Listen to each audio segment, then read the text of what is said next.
This is the last commentary on my second game of Narvik because I have called the game again. I called the last game slightly early. There was no way for the Germans to get any form of victory. And again, it is the same situation here. I actually played up to the 11th turn here and decided I might as well call it. I just sort of semi-played 3 more turns just to see if there's any chance of the Germans to gain some kind of victory, and there wasn't. These are all the losses, and it's interesting that I called the game on this turn, even though these losses also all belong to this turn. You can see some of them are German. Those were mostly German units trying to transit in by sea that unfortunately were lost. Also lots of Allied and Norwegian units too, and yet the Germans still had to call it. So here's the state of play. I'll just show you this. You can see how many units the Germans have in their headquarters. So they've got all their divisions on the board. There's just, except for one, the first mountain division, I think there's actually 10 victory point penalty if they're called in. I realise now maybe I should have called them in earlier. Everything else has come on board. The Allies just have a few units possible to mobilise, and then they had these 2 brigades which they haven't brought on. They were holding them back to think, where can we use them most effectively? They didn't kind of desperately need them because there's no point in adding them here. These places were going to fall. Those units brigades would just have been eaten up. So they thought, where can we put them? And essentially what all the Allies had to do was hold Namos here, which is south of the A weather line, and Trondheim. They only had to hold one of those, and that would have given them 100 victory points because the Germans would have not taken all the main coastal seaports in this region. So they actually would end up the game with 2 as it stands. The Germans were here at the end of, the 11th turn. So even using all their movement rate, for example, they didn't have enough to get mountain troops to the mountains here. If they had full control of these railways, of course they could move units up quickly, but they don't. So that the Norwegians are falling back slowly. The Norwegians are thinned out, and there's just one French mountain brigade there.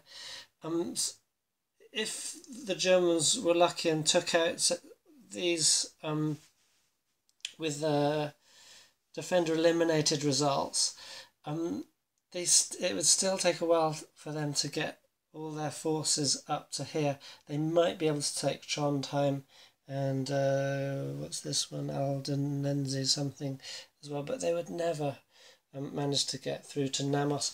Effectively all the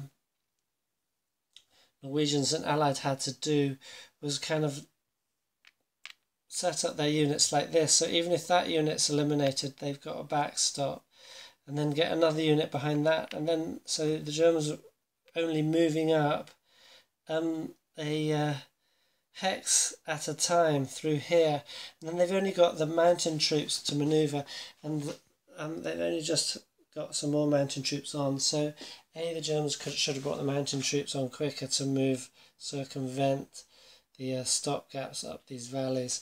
There's no overrun combat in Narvik. I'm not sure if there is in full Europa or standard Europa, and that is a bit of a downfall for the Germans. Also, perhaps I should not have sent so many divisions over here. We ended up having 3 divisions to take these areas, and the 4th division up there. It wasn't really necessary, but I did it in case we had disastrous losses, just to ensure we did.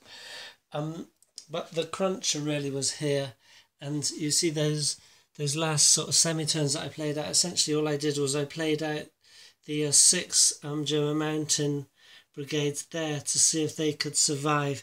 If one of them survived on either of these 2 hexes adjacent to Narvik, that would have denied 100 victory points to the Allies, which would have given,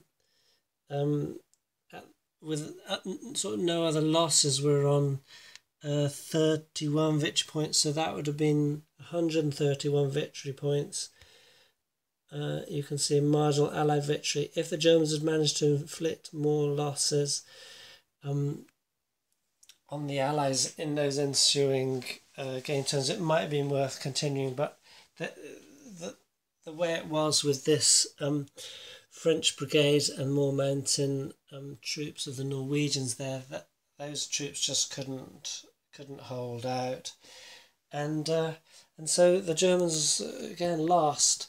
And in my sort of post-game brief analysis, I'm thinking, in this game, what I should have done, I didn't reinforce these because we had these swordfish there. So any transports I sent up to drop supplies would probably have been shot down by the swordfish. Now, thinking about it, I should have just risked that. You know, at a certain point, I had enough transports to lose some like that, and B, I could have sent up fighters on suicide missions. They would have had just enough range to take those swordfishes out quite handily, and they wouldn't have got back. They would have been sacrificed, crash landed in the mountains. But at least then I could have resupplied, at least with supplies, so that they didn't have to pull out of Narvik. They could have been attacking Norwegian units before the French mountain brigade got up, so they could have taken out some of these units using their attack supply and maybe held on to Narvik and been able to sort of hold off this for longer. So it would have been tenuous, but there would have been a chance. But apart from that in-game difference that I could have played, I think to play this again, I think the key is Trondheim. It's in the middle. I think my last two games, I felt I had to get someone in Narvik just to try to sort of cling on to that to deny those victory points.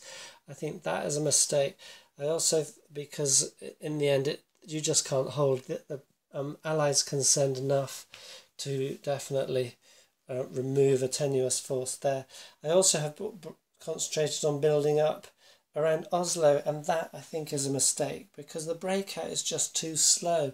So I think the next game I would concentrate on Trondheim and maybe Namos, and so send in all my first wave in here.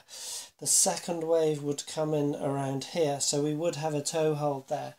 But then with heavy forces up here, which is doable in the pre-invasion, it's not doable after the first turn. With heavy forces here, the Norwegians could not send so many troops down here. So then in the next turns, it's quite doable to build up there. Now that we've got a toehold, then so the breakout there can happen as per norm. But then I would have forces here, so I would have these, hopefully have these places taken, maybe be fighting counterattacks. But as soon as I got one or two airfields here, then I can be, and I'd have the Trondheim airfield there. I can be resupplying, I can be reinforcing, and I think that is the key. So I think the next game, I'm definitely going to try the Germans landing all their main forces there initially, and only then concentrating on breaking out from here. Not worrying about that in the sense that if and when this is secure, then moving up to there. If not, then okay, the Allies get 100 victory points here, ensuring the Germans deny them 100 victory points there, and then concentrating on taking out losses of Allied units to keep it within a marginal German victory. I think that is the only way forward. And again, I think this is an excellent game. It's a mark of that in my respect, at least, in that I want to play. Just to cut myself off, I want to play this game again at the third time in a row, which is a mark of a good game for me. Because often I'll play a game just once, then another game, come back to the game sometime later. But I do face the typical Wargamers quandary, and I think most of us at least know that. And that is that I have other games that I want to play. Specifically this game, Prussisch Eylau, which was very kindly sort of gifted through a chain of generosity. And I haven't got round to filming it yet, which I promised to do, and I want to play it. I think I like this system, but there's so many other things to do, so I want to get that game to the table. And in fact, I have set up the opening shots, sort of introductory and first day scenario.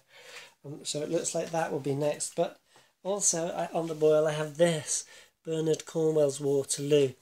Now, I have some quibbles against sort of characterisation he makes of people like Napoleon and Wellington and so forth, but he is using a lot of original, so apart from his own interpretations of their characters, he's quoting a lot of original sources. He's making a interesting tale of Quatre Barligny and the Waterloo battles. So that obviously is stirring my interest to play. You can't see it because it's just the name of the thing on my shelf here, but this is Wellington's Victory, an old kind of classic. Some say it's got certain problems, but I really want to play it. I've played the Quatre Bras version of that. I think it's a lovely system. So I wanted to play that too. So I've got this. I've got Wellington's Victory. I've got this to play, and what does one do? Well, as you can see, I've kind of made my decision. I'm already preparing that before I had a chance just to do the finishing comments on this. But the problem is I do want to get back to this. I want to try and crack this nut of how the Germans can gain a victory in Narvik, and I think it's against a decent Allied defence. It's very difficult, but obviously it must be possible. So I think the thing is with Narvik, it's so important, the planning, and so the key is going to be where you start, and perhaps this is the key to it, to the whole campaign. But not only that, is also what do you do with your resources, specifically your air resources. When do you bring units on by transport? When do you use the airfields for strategic bombing missions, tactical bombing missions, or fighter interception or cover missions? With only so many airfields to play with at certain times, it's a difficult thing to perfect. So anyway, that is the end of Narvik for me for now. That's the other thing. Yes, I've also got the Europa. Oh, it's under there. My other Europa game that I have with me here is their Finest Hour. So I also want to get this to the table. It's the Battle of Britain and Operation Sea Lion, and the map actually includes a portion of Norway and the sort of northern eastern coast of France. So it would be very interesting because the map actually completely joins on here. You get the Shetland Islands in here, so it's about straight on. It'd be very interesting to stick them both up. I don't have room on this space that I have here, but anyway, it'd be interesting just to shift a little bit westwards and continue that. So and then I'm going to get distracted by other games in between all that. But anyway, that's it for now. Goodbye for Narvik for now. I look forward to getting back to you as soon as possible.